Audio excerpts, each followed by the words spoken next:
Press the bell icon on the YouTube app and never miss another update.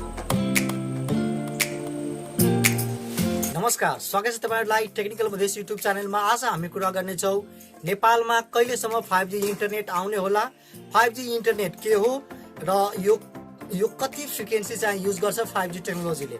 हामी यसै सम्बन्धमा video बनाएका छौं र यो भिडियोलाई तपाई लाइक गर्नुस् र च्यानललाई सब्स्क्राइब गर्नुस् र भिडियो राम्रो लाग्यो भने आफ्नो साथीभाइलाई पनि शेयर गर्नुस्। टेलिकमले आवश्यक सहजीकरण भएको खण्डमा आउँदो पुस मसान्तभित्र चाहिँ नेपालमा 5G परीक्षण गर्न सक्ने उल्लेख गरेको छ। सबभन्दा पहिला चाहिँ नेपालमा 5G नेटवर्कको परीक्षण हुन्छ, तत्पश्चात चाहिँ सेवा विस्तार हुन्छ। अधिल्लो सत्ता विस्तृत कार्ययोजना सहित 5G परीक्षणको लागि टेलिकमले निकाय सामु चाहिँ प्रस्ताव पेश गरेको थियो। यहाँ हामीले बुझ्नुपर्ने एउटा अर्को महत्त्वपूर्ण कुरा के हो भने 5G इन्टरनेट के हो। 5G इन्टरनेट चाहिँ मोबाइलको पाँचौं पुस्ताको नेटवर्क, जसरी 1G, 2G, 3G पछि चाहिँ 5G आएको एउटा ग्लोबल भेरिएन्ट हो। अहिले चाहिँ एकदम प्रयोगमा आइसकेको हो। दक्षिण कोरियामा चाहिँ 5G टेक्नोलोजीको एकदम द्रुत गतिले युज भइराखेको हो।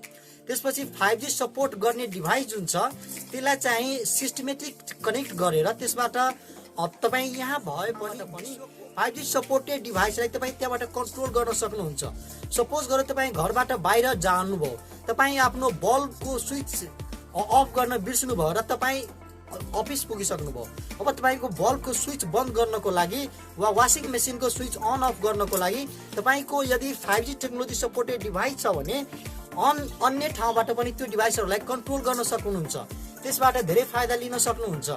त्यो नै र यसको चाहिँ म्याक्सिमम स्पिड चाहिँ 20 Gbps चाहिँ स्पिड हुन्छ।